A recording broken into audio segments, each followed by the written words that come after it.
Detours. Brought to you by Sports and Spokes, the magazine for wheelchair sports and recreation. Okay, guys, so when last we spoke, Ford, you guys were in the process of trying to really elevate the sport. Now, you're here at a pretty big basketball tournament. There's a lot of people to pick from in the group. Are you starting to get interest? Absolutely. So before we came to this tournament, we had about 20 of interest within our elite athlete pool, in addition to our team that we took to silver medal last year. Since we've been here for the last, I don't even know how many hours, but several hours, we've probably doubled that interest. We've got about 20 to 25 more contacts, which we're really excited about. Like you said, this level of play is at a much higher level than some of the previous tournaments we've been exposed to. So we're looking to get back to the drawing board when we head home the next couple days. And then our Elite Athlete ID camp is May 2nd through 4th.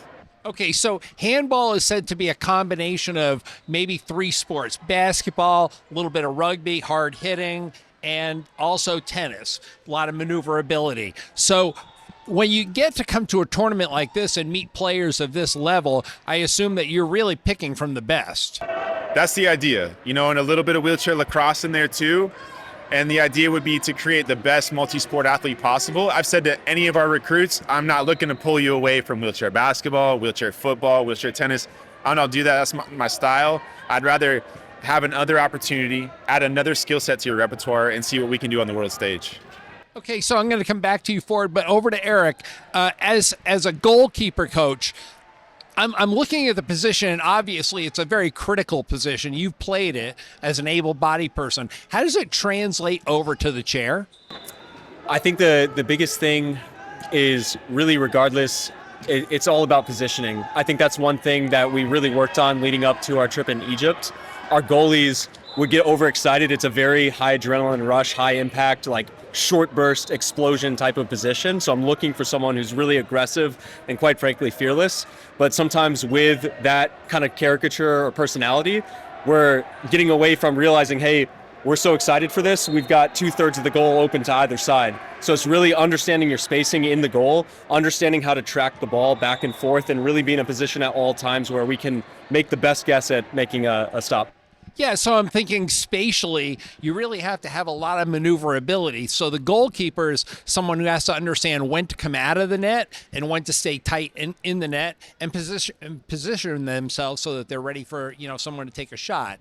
So how do you go about teaching somebody to do that? Is it some sort of an innate talent, something that they know? It's always a two-way dialogue, and I think it's, for different athletes, even within the goalies that we have on the team, some are better at visual cues, some are better at more, we have to practice the same move a few times to really drill it in to their brain and kind of just give them that mental roadmap to fall back on. I think especially in the situation of going to Egypt where we had less than 4 months to get this team together, it was how can we make the most progress in the least amount of time? So it's just constant communication, constant dialogue, and then I think giving simple cues, whatever that might be for the individual athlete.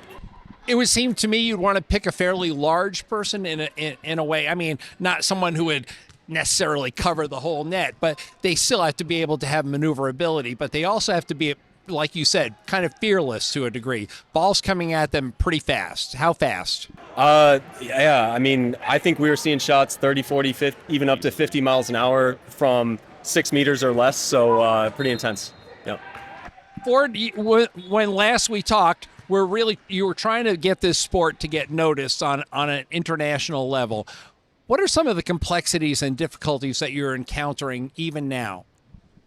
Honestly, Bob, it's been refreshing this year from the recruitment stage to hear the notoriety coming from our success on the world stage last year. So unlike last year where it was very novel, this year is different. I'm speaking to some of these recruits and they're saying, no, coach, I know who you are. I know you work with Rob Taylor. I know the success. I watched the live stream. Okay, well, it's a different conversation than it was last year, trying to teach people a lot of different things about, no, it's not the ball against the wall. It is a elite sport that's happening around the world. So we did our job last year. My whole philosophy was if we build it, they will come. And now this year, it's just a completely different scenario, which is really refreshing and quite frankly, motivating for us as a staff to see how far we can push this bar. We'd like to take a minute to thank our sponsor, Sports and Spokes Magazine. For nearly 50 years, they've produced stories on iconic athletes performing at the top of their game, given generational coverage of sports dating back to the 1970s, and they've shown the way with exciting and timeless magazine cover shots.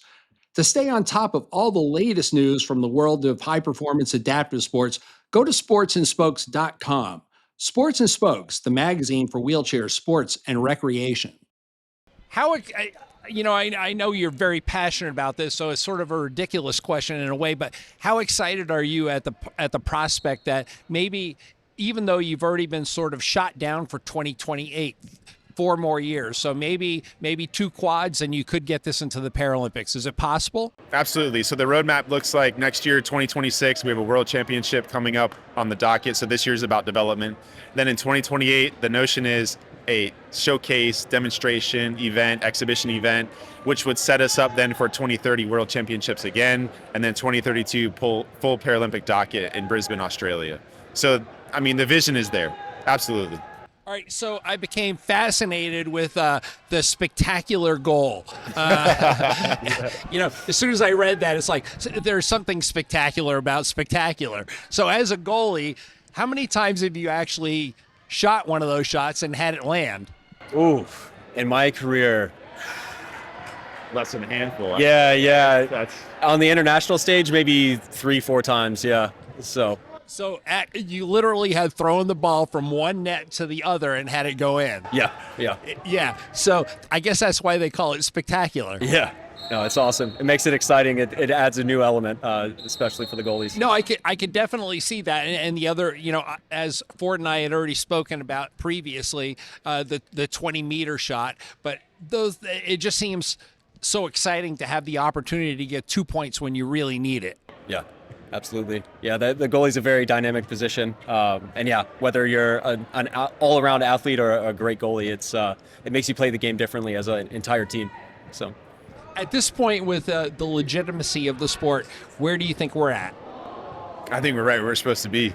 I mean, we're excited for what's ahead of us this year, this summer, heading to France and Lyon to compete against other national teams. We're the only non-European team that's been invited based on success last year. And I quite frankly told France that we're coming to beat them at their own sport. That's my mentality moving forward. That's never going to change. And what I see is gold next year, as far as the World Championships is concerned, gold in LA 28, and then beyond gold for the rest of the program itself. So I know I may sound a little bit crazy to some people, but once you start to get to know me, you see that I put my money where my mouth is. Yeah, and definitely you're a definite believer, and that matters the most. Absolutely. How many teams do you expect to come out next year for the tourney? Next year, there will probably be 12 to maybe 14 if they don't do 16. I mean, it could grow pretty quickly. This year in the summer is only a 16 tournament. Internationally or nationally? Internationally, yeah. So right now it's an international sport. We don't have domestic leagues yet. I mean, full disclosure, I told the International Handball Federation that I have 0 plans on building wheelchair handball players, and they looked at me like I was crazy.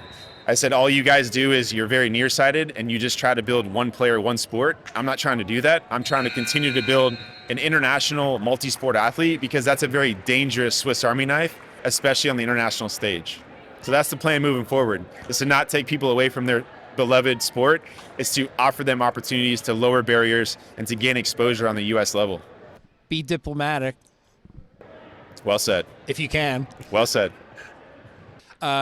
So you're not only looking for the biggest guys, the 4.0s, the 4.5s. You need a broad range of players. Plus, you have to have at least 3 women on every squad, correct?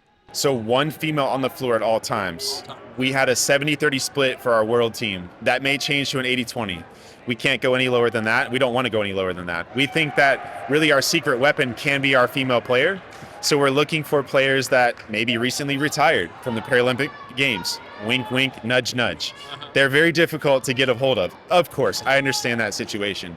But we're not necessarily looking for just recently retired Paralympians. We're looking for players like Nuri or like Naji, who are at the high school level that are willing to develop into LA 28, into 2032. So we're looking for a broad brushstroke of classification, of age, of sex, of experience. We're looking for elite, of course, but we're willing to develop, we're willing to progress our athletes to the highest level because we know that's what it takes to build a sustainable program. We're 1 through 4. We don't have any half points. Our half points bump up all the way to 4-5. Our 4-5s bump down. And we didn't know that, by the way. We showed up in Egypt, and Team India, Team Chile, they've got 4-5s playing as 4-0s, and I'm going, wait a minute. They didn't share that information with us. So I'm like, if you guys want to play that game, I'll see you in 26. Because we've got some 4-5 stateside that, watch out. Watch out.